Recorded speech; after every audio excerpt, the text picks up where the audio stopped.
अपने गणों के साथ भोलेनाथ मैया पार्वती को लेकर के कैलाश पर निवास करते हैं। कैलाश पर निवास। और इधर भरद्वाज मुनि ने याज्ञवल्क्य जी के द्वारा ये कथा सुनी तो उनका शरीर पुलकित हो गया, आनंदित हो गए। याज्ञवल्क्य जी ने देखा, भरद्वाज जी की ये दशा देखी तो वो प्रसन्न हो गए, आनंदित हो गए। शंभु चरित सुन सरस सुहावा, भरद्वाज मुनि अति सुख पावा। भरद्वाज ऋषि ने आज भगवान शिव जी के चरित्रों का वर्णन सुना तो वो एकदम रोमांच हो आया, आनंदित हो गए वो। और ये दशा याज्ञवल्क्य जी ने देखी तो उन्हें बड़ा आनंद हुआ। कहा ये तो बड़ी अच्छी बात है जो भरद्वाज जी को आनंद मिल रहा है। देखिए अब मेरी माताओं बहनों, भगवान भोलेनाथ कैलाश पर्वत पर जो एक बरगद का पेड़ है, उस बरगद के पेड़ के नीचे बैठ जाते हैं, ध्यान करने लगते हैं। शिव जी के पास और कोई काम नहीं है, केवल ईश्वर का ध्यान, केवल ईश्वर का ध्यान। एक मिनट भी खाली नहीं बैठते। बरगद के पेड़ के नीचे आसन लगा करके बैठ गए। और वो बरगद का जो पेड़ है हर समय नया रहता है, सुंदर रहता है, नित नूतन सुंदर सब काला। प्रत्येक समय में वो नया रहता है और सुहावना लगता है। शिव जी उसी के नीचे आसन लगा करके बैठ गए। इधर शिव जी को बैठा देखा है तो अच्छा मौका पाकर के मैया पार्वती जी बरगद के समीप शिव जी के पास पहुंच जाती हैं और शिव जी के पास जाकर के खड़ी हो गई। तो भोलेनाथ ने अपनी प्रिया पार्वती के लिए आसन बिछा दिया। जो वहीं एक वस्त्र था वो ऐसे अपने बाईं तरफ, इस हाथ की तरफ, खब्बे हाथ की तरफ आसन बिछा दिया। कहा पार्वती अरे आओ बैठो। भोलेनाथ को वो बात याद आ गई जो पूर्व जन्म में घटी थी। का ये भले ही जिद करती है पर जब भी जन्मती है तो मेरे साथ ही विवाह करती है, इसलिए ये मुझको समर्पित है। इसने अपना सब कुछ मेरे लिए समर्पण कर दिया है, इसलिए प्रेम उपजा भगवान के हृदय में मैया पार्वती के लिए और बगल में बिठा लिया अपने में। पार्वती बैठो। और अपने स्वामी का प्रेम जान करके पार्वती जी यार हंस करके मीठे वचन कहने लगी, प्रिय वचन कहने लगी। पार्वती मैया ने भोलेनाथ से कहा प्रभु हे सुख की राशि, अगर आप मुझ पर प्रसन्न हैं तो हे प्रभु आप श्री रघुनाथ जी की नाना प्रकार की कथा कहिए, मैं उन्हें सुनना चाहती हूँ। देखो पिछले जन्म में भी मैंने संदेह किया था, प्रभु की माया भी देख ली, उनकी परीक्षा जब मैंने की तो मैंने सब देख लिया, फिर भी मेरे मन में संदेह बना ही है, अभी संदेह है। इतना सब कुछ हो जाने के बाद भी आज भी मेरे मन में संदेह बना हुआ है, इसलिए अब क्या करूं प्रभु, आप उन श्री हरि की कथाओं का गान कीजिए। लेकिन हाँ इतना जरूर है, भगवान के गुणों से अब मुझे लगाव हो गया है, प्रेम हो गया है, इसलिए प्रभु आप कृपया करके तत्ववेत्ता मुनि श्री रामचंद्र जी को अनादि ब्रह्म कहते हैं और शेष सरस्वती वेद और पुराण सभी श्री रघुनाथ जी का गुणगान करते हैं, गुण गाते हैं। और आप भी आदर पूर्वक भगवान श्री हरि का, श्री रामचंद्र जी का, श्री विष्णु जी का ध्यान करते रहते हैं। तो प्रभु मैं आपसे एक ही बात पूछना चाहती हूँ कि वे निर्गुण ब्रह्म, वो अजन्मा ब्रह्म और सगुण ब्रह्म जो है वो एक ही है या अलग अलग है?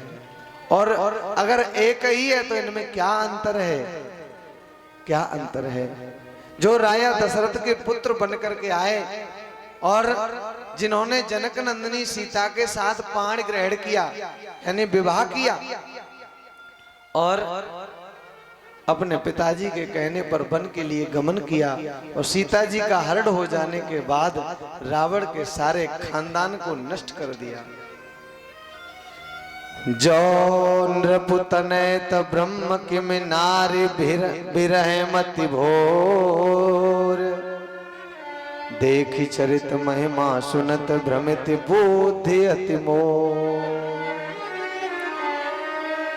ये चरित्र देख करके कि वो राजा के बेटा कैसे बने और कैसे नारी के वियोग में जैसे साधारण व्यक्ति कोई साधारण पुरुष जैसे पत्नी के लिए रोता है, ऐसे ही प्रभु, अरे प्रभु श्री राम की लीला देख करके तो लगता ही नहीं है कि ब्रह्म है। बड़े से बड़े ज्ञानी मोहित हो जाते हैं और मैं भी मोहित हो गई उनके गुणों पर, यानी मुझे भी मोह हो गया कि ऐसा कैसे हो सकता है, ये ब्रह्म, ये अविनाशी नहीं हो सकता प्रभु। इसलिए यदि वे राजा के पुत्र हैं तो ब्रह्म कैसे, और ब्रह्म हैं तो फिर राजा के पुत्र कैसे हैं, ये कृपया करके समझाइए। ऐसे चरित्र देख करके मुझे संदेह हो रहा है प्रभु। अब मैं हाथ जोड़ करके विनती करती हूँ, आप वेदों के सिद्धांतों को निचोड़ करके श्री रघुनाथ जी का निर्मल यश का वर्णन कीजिए प्रभु। उनके निर्मल यश का गुणगान कीजिए प्रभु। मैं आपके हाथ जोड़ती हूँ, आपके चरणों में पड़ती हूँ। जो मैंने पूछा है वो बता दीजिए और जो मैंने नहीं पूछा है उसका भी वर्णन कीजिए, उसको भी कहिए। उसी समय भगवान भोलेनाथ कहते हैं, पार्वती जो तुम्हारे मन में संदेह है वो ठीक नहीं है, संदेह है वो ठीक नहीं है। मैं बार बार तुमसे कहता हूं ये संदेह है इसे त्यागो, इसे छोड़ो। और इसी संदेह ने तुम्हारे पिछले जन्म को नष्ट कर दिया, बर्बाद कर दिया। इसलिए प्रभु के अनंत चरित्र है। अब मैं प्रभु श्री राम के उन पुरुषोत्तम भगवान के चरणों में अपना मस्तक झुका करके और उन्हें प्रणाम करता हूँ। कयों जथा जानकी विवाही, राज तजा सो दूषण काहीं। हे पार्वती, अब मैं वो तुम्हें कथा सुनाता हूँ कैसे करके सीता जी से विवाह किया और कैसे धनुष भंग किया और कैसे करके प्रभु का जन्म अयोध्या नगरी में राजा दशरथ के यहाँ हुआ। ये मैं तुमसे वर्णन करता हूँ, सावधान होकर के सुनो। और शिव जी को इस चीज को याद करके बड़ा आनंद हुआ। शिव जी कहते हैं, हे पार्वती ध्यान लगा करके सुनो। झूठे सत्य जाए बिनु जाने, जिम भुजंग बिनु रजो पहचाने।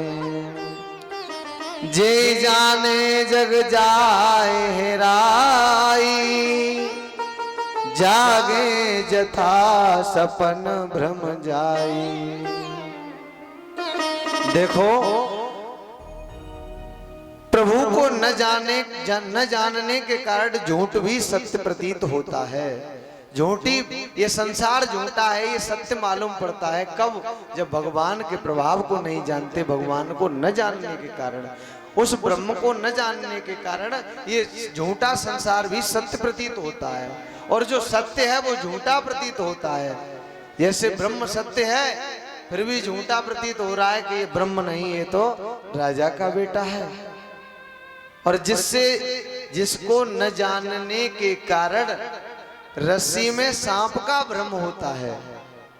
जैसे अंधेरे में माताओं रस्सी पड़ी होती है, रस्सी तो आगे अगर मिल गई पड़ी है और टेढ़ी मेढ़ी होके पड़ी है तो क्या लगता है सर्प पड़ा है, तो एकदम चौंक जाते हैं। इस ब्रह्म को न जानने के कारण जैसे रस्सी में सांप का भ्रम होता है, ऐसा ही भ्रम होता है। और जैसे बिना जागे हुए पुरुष जो स्वप्न में तरह तरह की चीज देखता है ना, तरह तरह के महल देखता है सपने में, ऐसे ही जागने के बाद में देखता है। देखो कभी कभी देखा होगा कि बहुत सी रुपयों की गड्डी पड़ी है रोड पर, बीन रहे हैं। अब है कुछ नहीं लेकिन ऐसा लग रहा है। और जब तक स्वप्न देख रहे हैं बड़ा आनंद आ रहा है, क्या आज तो माल हो गए, आए तो बहुत कुछ। ऐसे महल बन जाते हैं, हमारा बहुत सुंदर घर बन गया, आज ये हो गया स्वप्न में। और जब जागे तो कुछ नहीं है। एक बनिया था, एक बनिया, और अपनी दुकान पर वो क्या करता था कि कपड़े का काम था, कपड़े का। तो रोज कपड़ा इतना चाहिए, नापा और नाप के कैंची चलाई, काट दिया। तो पहले आपने देखा होगा कैंची थोड़ी सी ऐसे कट कर दी, फिर ऐसे करके बीच में से कर देते हैं ना कपड़े को, ऐसे ही। अब जो दिन रात कर रहे हैं ना वही नजर रहेगा। अब वो बनिया है, बुजुर्ग हैं बेचारे, स्वप्न देखते हैं कि एक ग्राहक आता है और ग्राहक आकर के कहता है कि ये कपड़ा चाहिए, कितने रुपया मीटर है? का 15 रुपया मीटर है। पुराने समय में सस्ता हुआ करता था कपड़ा पहले, तो कहा ये 15 रुपया मीटर है। कहा ये तो ज्यादा है, कुछ सही रेट लगा लो। कहा तो 14 दे देना। कहा नहीं 14 नहीं, ये भी ज्यादा है। कहा 13 दे देना। कहा नहीं 13 नहीं। तो कहा 13 नहीं तो फिर तो ज्यादा कम हो जाएगा। कहा 13 नहीं तो ऐसा करो 12 में लगा लो। कहा ठीक है चलो तुम कहते हो तो 12 में लगा लेते हैं। तो अब वो कपड़ा तय हो गया, कितना चाहिए? का इतना चाहिए। अब स्वप्न में देख रहे हैं, अब उन्हें तो वैसा ही लग रहा है कि जो हम हकीकत में कर रहे हैं। अब बनिया अपनी धोती स्वप्न में पकड़ ली, अपनी धोती, और धोती को झर सीधे फाड़ दिया। और जैसे ही धोती फटी वैसे ही स्वप्न टूट गया। और स्वप्न टूटा, कहा अरे राम, स्वप्न में ग्राहक आया और धोती सचमुच में फट गई अपनी, और उस सपने के ग्राहक के चक्कर में वो सचमुच में धोती फट गई। ऐसे ही होता है ये। ऐसे ही क्या होता है? भगवान भोलेनाथ कहते हैं, हे पार्वती, जिसके जाने बिना झूठ भी सत्य लगता है और जिसको जाने बिना सत्य भी झूठ लगता है। ऐसी है ये माया भगवान की। इसको इसीलिए जान लो, तत्व से जान लो, तत्व से। और जानने के बाद में फिर ये भ्रम मिट जाएगा। ईश्वर को जब हम जान लेंगे तब। मैं श्री राम के बाल रूप की वंदना करता हूं, जिनका नाम जपने से सब सिद्धियां प्राप्त हो जाती हैं। मंगल भवन अमंगल हारी, मंगल भवन अमंगल हारी, मंगल भवन अमंगल हारी।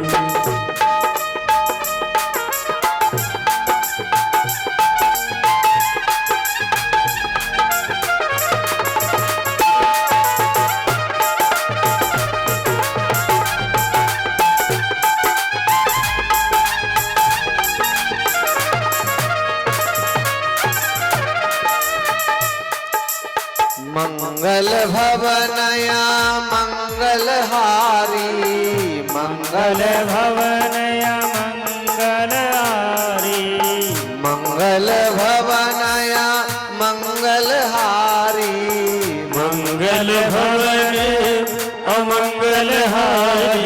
इंद्रवंश दशरथ अजिर बिहारी, इंद्रवंश दशरथ अजर बिहारी।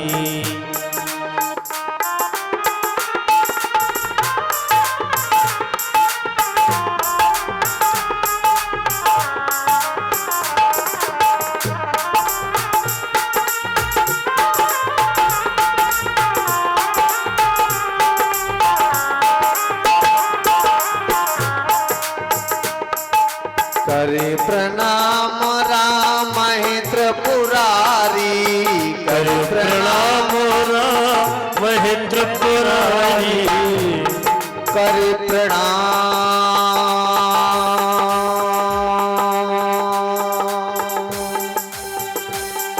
राम महेंद्र पुरारी,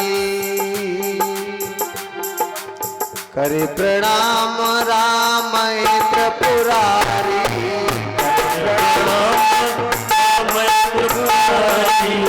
हर्षि सुधा समगिरा उचारी, हर्षि सुधा गिरा उचारी, हर्षि सुधा समगिरा उचारी, हर्षि सुधा गिरा मंगल भवन अमंगल हारी।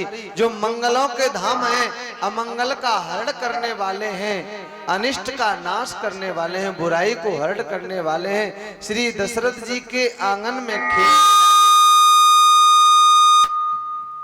बाल रूप श्री राम जी मुझ पर प्रसन्न हो, मुझ पर प्रसन्न हो और करे प्रणाम रामय त्रिपुरारी, हर्ष सुधा सम गिरा उचारी। प्रसन्न होकर के सुधा माने अमृतमय, गिरा माने वचन, वाणी बोले। भगवान शिव जी भगवान श्री राम को प्रणाम करके मीठी वाणी अमृत के समान वाणी बोले, धन्य धन्य गिरिराज कुमारी, हे पार्वती तुम धन्य हो, तुम धन्य हो, तुम समान नहीं कोई उपकारी, तुम्हारे समान जगत में कोई उपकारी नहीं है, उपकार करने वाला नहीं है। ये पार्वती तुमने जो प्रश्न पूछा है वो संसार के कल्याण के लिए बड़ा अच्छा प्रश्न पूछा है, बड़ा आनंददायक प्रश्न पूछा है। देखिए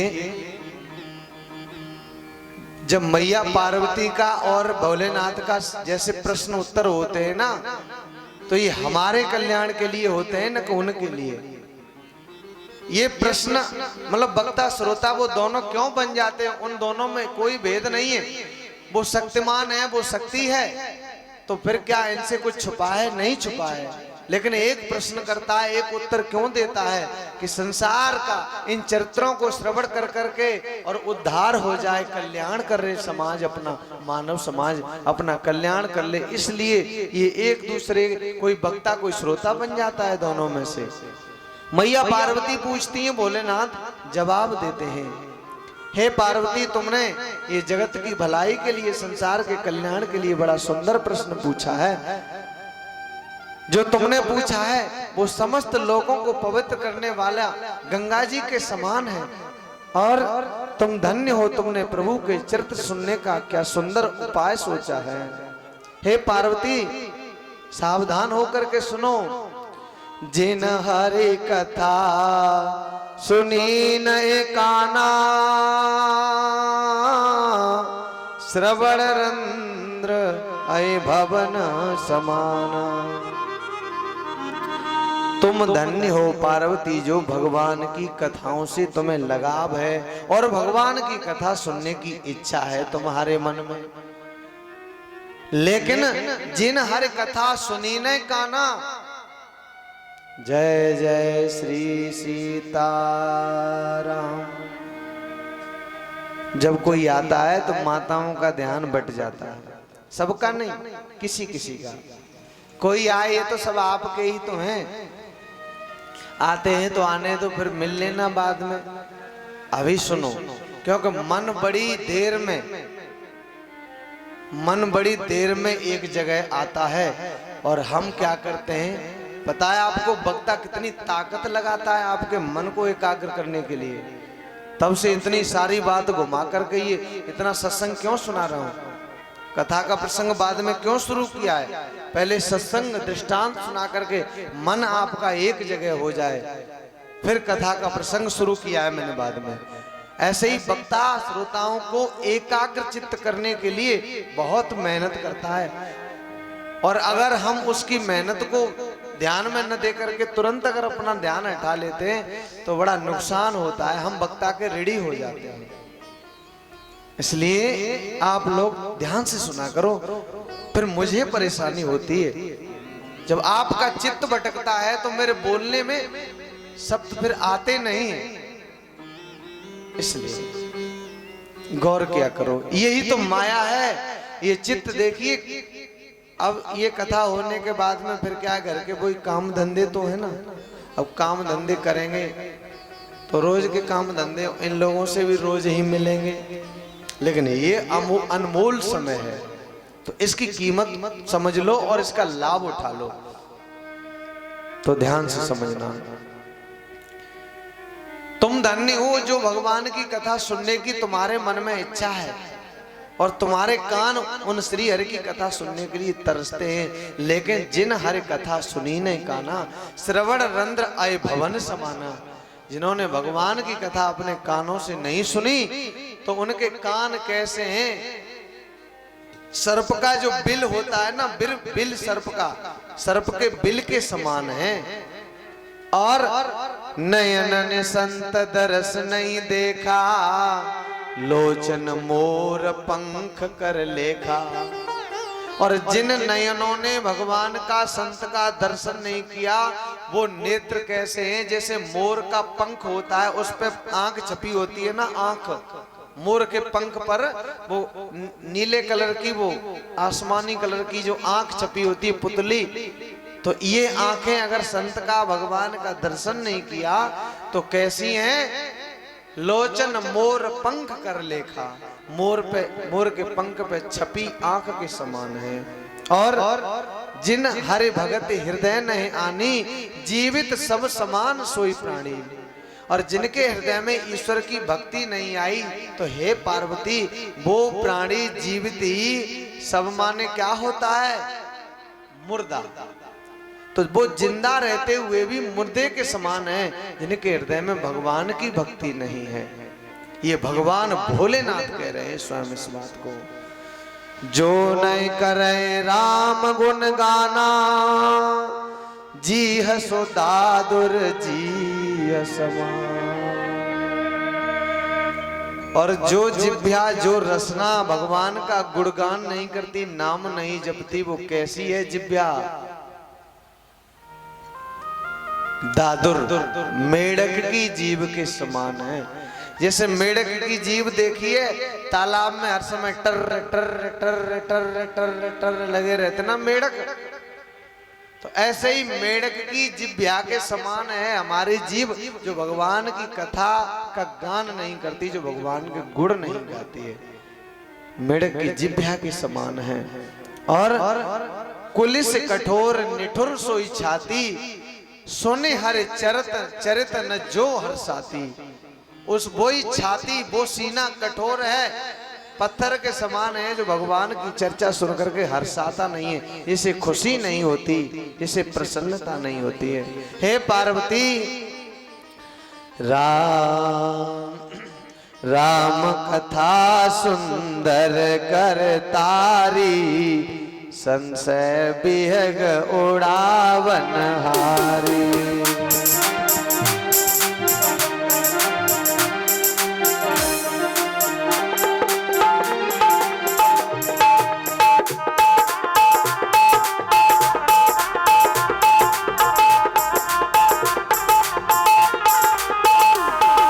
राम कथा सुंदर करतारी,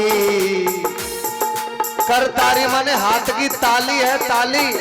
जैसे ताली बजाते हैं तो आलस दूर हो जाता है, नींद उड़ जाती है। और पेड़ पर पक्षी बैठे हों